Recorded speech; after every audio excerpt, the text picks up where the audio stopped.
Good evening, everyone. Good evening. Hello. My name is Amber Williams, and I'm going live today because we speakers for the Soul and Power Conference coming up in August wanted to give you a taste of what you have to look forward to in just a few months. Um, Look, I'm just excited to be here. It's a little intimidating to be on Facebook Live. Look, there's no redos or anything like that. But I am happy to speak with you on today. My background is in education. I've been in leadership in education for, oh my gosh, it seems like forever now, but probably about 10 years. And what I've learned as a leader is that those skills translate.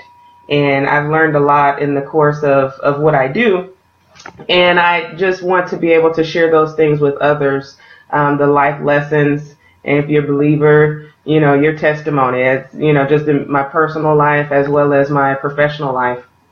So many things to share. So many things to share. And I feel blessed to share them because other people have shared them with me, shared theirs with me, and that's what's made me the woman that I am today. But on this day, Mother's Day 2017, I wanted to take the time and share a special message with the mothers. I'm coming to you today as a mother. I'm coming to you today as a daughter.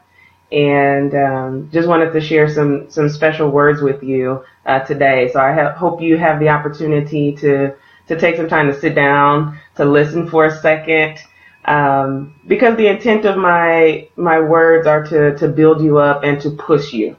Everything that I do, everything that I say is to equip women to be more, to be more.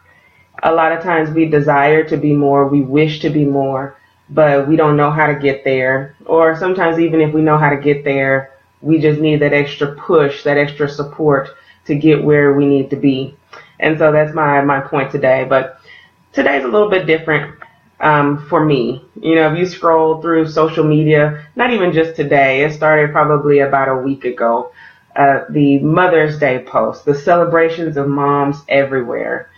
And I just have to take a moment to speak up for those who maybe are experiencing this holiday a little bit differently than other people. I lost my mom about, maybe 9 years ago. Some days it feels like I can call out the date just like this, and then other days it seems like a blur. And there's some days when you feel like you're over it, and then there's other days where it just seems like a fresh wound. And so, for all the mothers out there who are celebrating, for all the children out there who are celebrating their mothers, just want to tell you to honor them while you can. Each day is not promised. And we shouldn't wait until one day out the year. I hope you're celebrating them every day just as you are today. The posts have been beautiful. The photos have been beautiful. I hope that if you're a mom, that you've been blessed with wonderful gifts or tokens of appreciation, whether they be physical things or appreciative words or a nice meal. I hope that you've been blessed today, and I hope that you are blessing your mothers if you are fortunate enough to still have them with you. Because a lot of ladies like me who are women struggling to be mothers, despite the loss of their own mothers, it's difficult because you're steady warring between really this emotional selfishness where you want to grieve and you want to feel what you're feeling authentically today, not being being a motherless daughter. But then on the same token, if you're a mom, then you still have to be there for your kids who are trying to celebrate their mother on Mother's Day too. So whatever that balance is for you today, I really hope that you find it. I also want to honor those who are standing in the place of mothers. I've had so many surrogate mothers along the way that have served me in some capacity, way, shape, or form, and I bless them today too, and just say thank you. Thank you for standing in the gap. And that's awesome too. And then just my heart goes out to those who want to be mothers and haven't had the opportunity yet, are planning to or can, and so instead they're offering their desire to be a mother to others.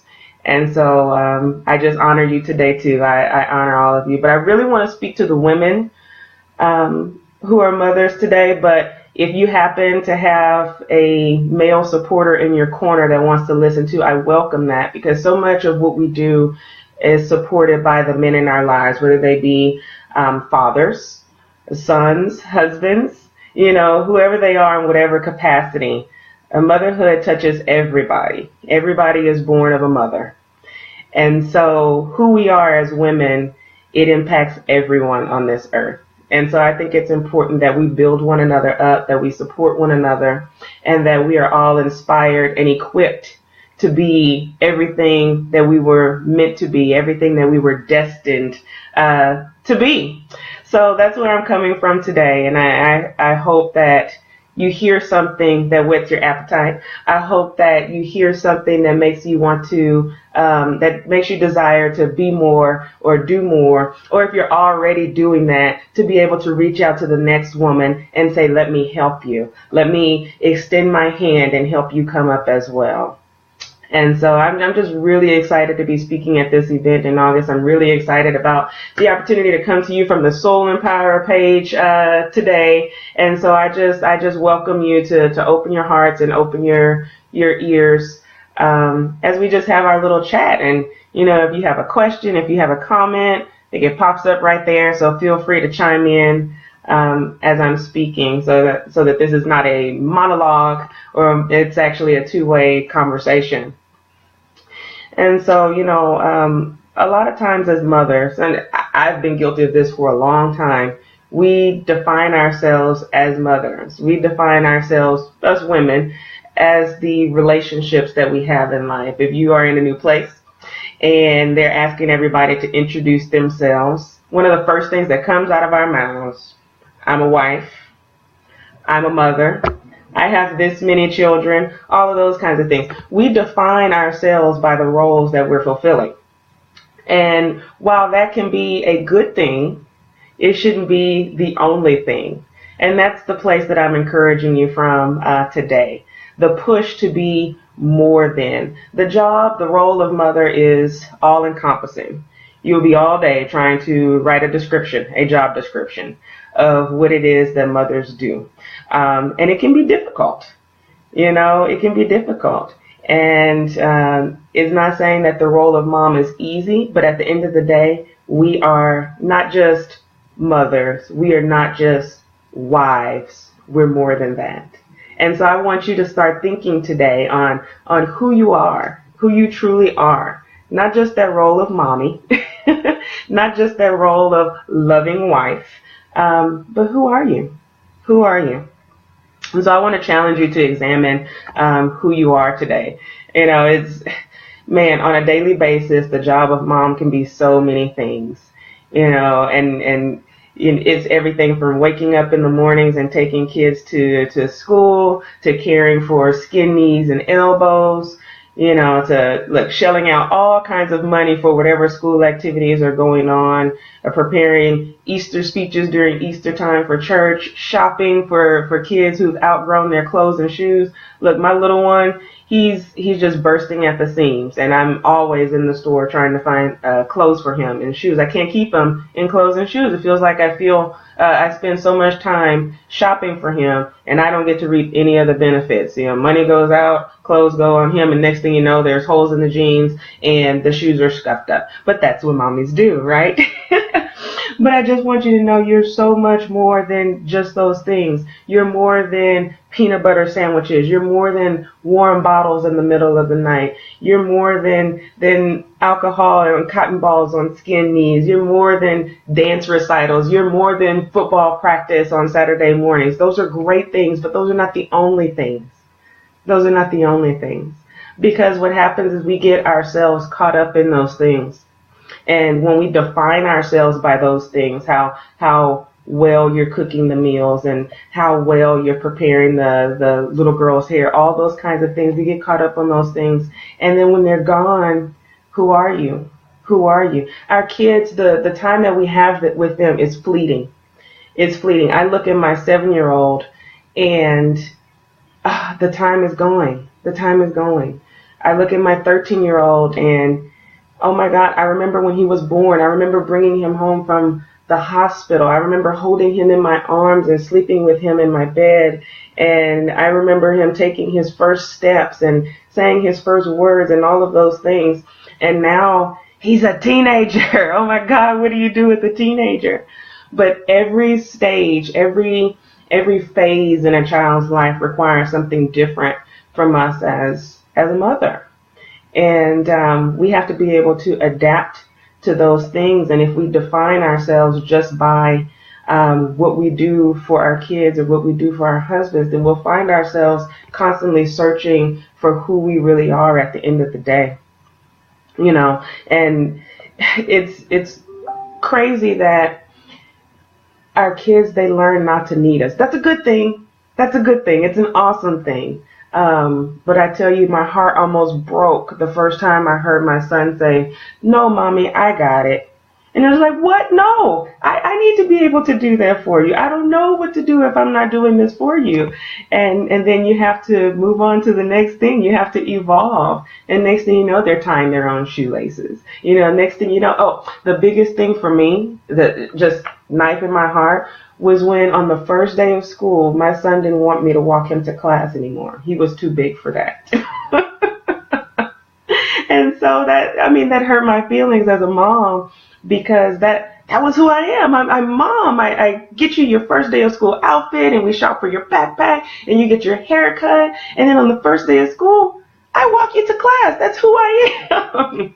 So the first time that he said that, I really was heartbroken. I was. But what I have learned over time is that our children are going to grow. Our children are going to grow.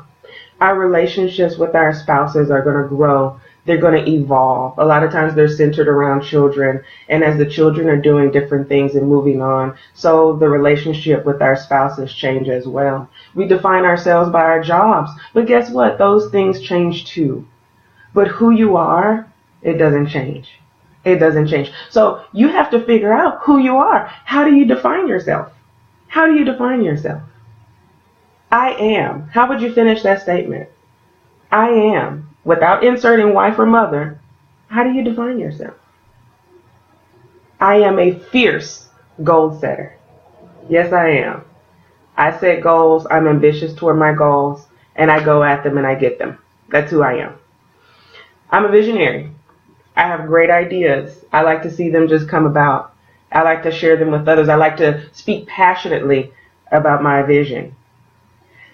I'm an entrepreneur. I'm a giver. I'm a lover. I'm caring.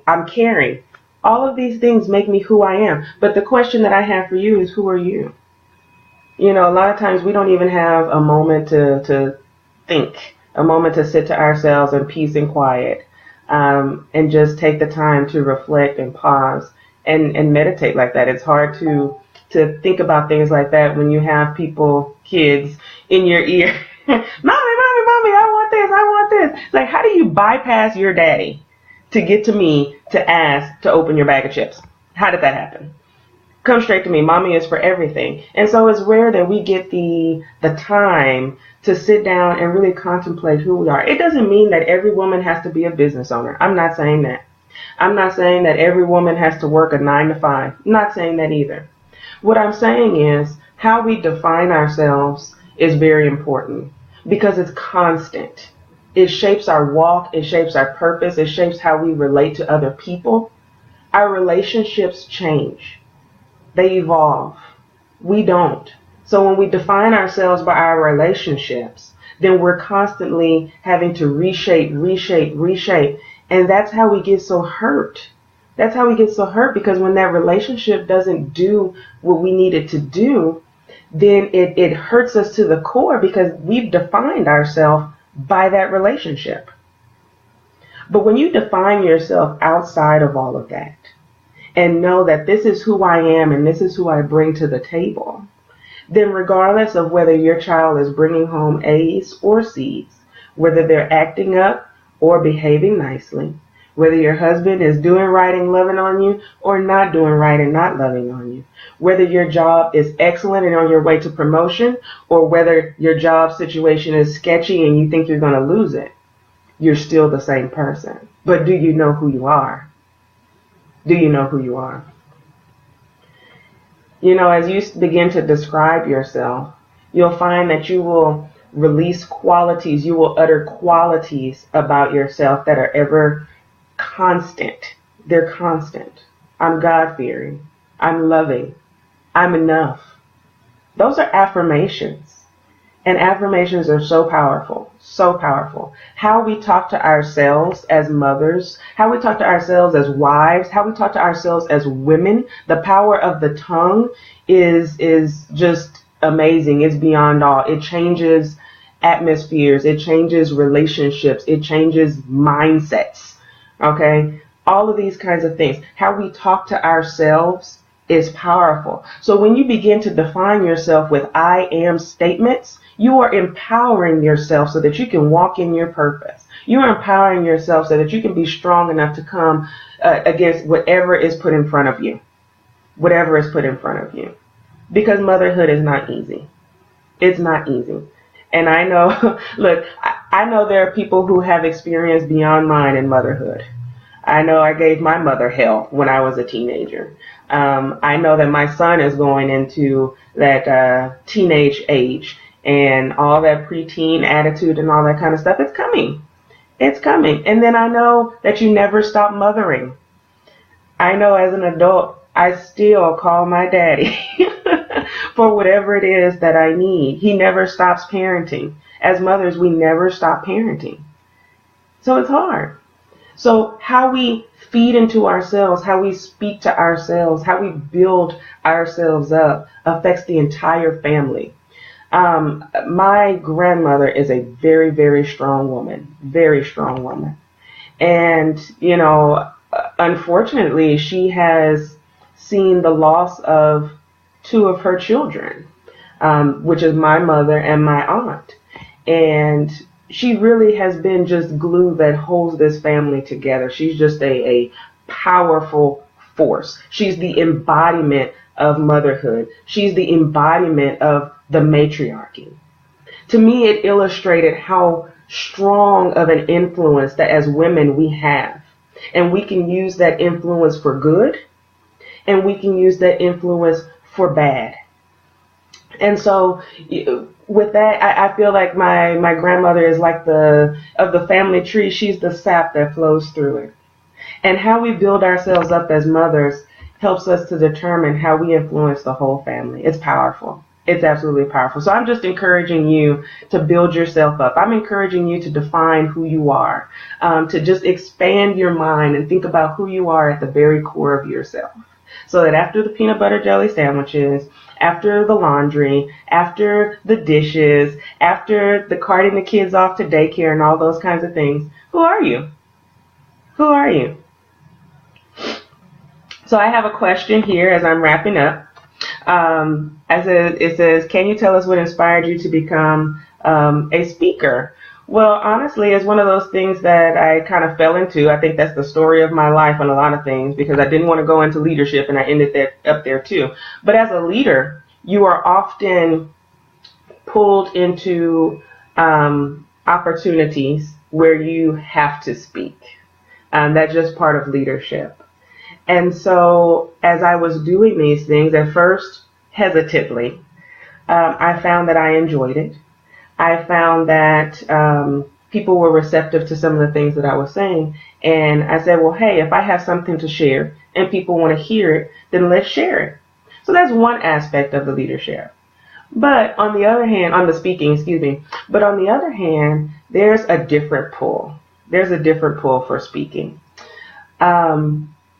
When you have a story to tell, when you have a testimony, sometimes it's laid on your heart that you have to share it, whether you want to or not. The things that you go through, the things that you experience, if they can benefit someone else, if they can help someone to not go through what you went through, if it can help someone get through a dark time, a rough time, then that's my responsibility to share that. I've had so many women to sow into my life with no gain on their part. It was just for the simple fact that they've already walked the path. They already know what it takes. And they see a young woman walking the same path and said, here, this is how I can help. that same kind of help I like to extend to other women. To say you're not alone, especially as young black women. A lot of times we are one of the most educated demographics in the United States. Black women are the most educated in the United States. That education leads to position. We find ourselves in leadership positions. And you may have heard that being a leader is like being alone on an island. And in many ways, that's true. So you find yourself in a place of leadership without the support that you need in order to do what you need to do and go where you need to go. And so I just like to be able to offer the women an extended hand that says, you're not going this alone. You're not the only one, and you're not alone. So that's my purpose. That's my why. I don't want any woman to feel like they're alone in this journey. There's no reason for that. Women are so powerful when they get together. When they are of one accord and they get together, they're so powerful. But you can't experience that power, that transformative power of getting women together if you don't know that there's women that you can reach out to. And so if what I've been through, if what I've experienced, if what I've seen can help somebody else, then that's my purpose. That's my why. That's definitely my why. All right. So I think I answered most of the questions that I have coming in today. And so once again, I just want to celebrate the mommies. I want to celebrate you for everything that you do, all the sacrifices that you make on a daily basis. It really is. If you've ever had to sneak and eat a candy bar in the closet, then you know what I'm talking about. The sacrifices. Sacrifices. So just my kudos to all of the mothers out there and the ones who are acting in the roles of mothers. And once again, the ones who are in a similar position as me and you don't have your mother to love on today, then you just have my heart today. You have my heart because I know what it feels like. I truly do. So I'm really excited about the conference in August. We're going to be in New York. I'm in Houston, and so I'm just excited to be up on the East Coast. I have a lot of family up there on the East Coast, and so I'm excited to be back up that way to be able to speak at the Soul and Power Conference in August in New York. And so when I hit that stage, I'm going to tell you, look, I'm a character. I really am. I like to move around. I like to laugh. I like to joke, but I'm serious. I'm serious in the fact that I want you to walk away feeling like, I got this. I got this. Anything that you thought about doing, anything that you dreamed that you could do, say, you know what, I got this. And there are people who are here who are rooting for me, who want to help me. And I'm going to leave this place and I'm going to go and get it done. And I'm going to make it happen. That's the kind of stuff. That's the kind of stuff that I want people to leave away with, to take away, to say, I have my ideas and this is how I'm going to achieve it because I'm motivated. I'm inspired, and I'm equipped. I got the skills. I know what I need to do. That's what we need. We need women to be empowered. I want to speak to your soul. I want to speak to that part of you that says, fear, you got to go. You got to go, fear, because I got this, and I'm going to rock it out. That's what I bring to the stage. So I'm just really excited to see the bright faces that will be in the audience who will be ready to just absorb everything from the speakers. Last week, you saw my colleague Arthur Brown, and he's just bringing that energy. Look, I thought I was young until I met Arthur. Arthur will run circles around me. He brings that youthful energy. We have so many other speakers who are going to be coming to the stage as well and just speaking to the different parts of your being so that you leave this conference feeling whole and inspired and just on fire. So that's what I'm expecting. That's what I'm hopeful for. That's what I'm excited about. And so I just need everybody to have their body in a seat and not miss it. From top to bottom, you got to be there for every minute to get every drop. So what advice do you have for our little girls who were ever told they aren't good enough to be who they see themselves being? That's a heavy question. It's a heavy question that's close to me because, as little girls, there's so many things that we're told, whether consciously or people aren't always meaning ill when they say some of these things. especially as little black girls.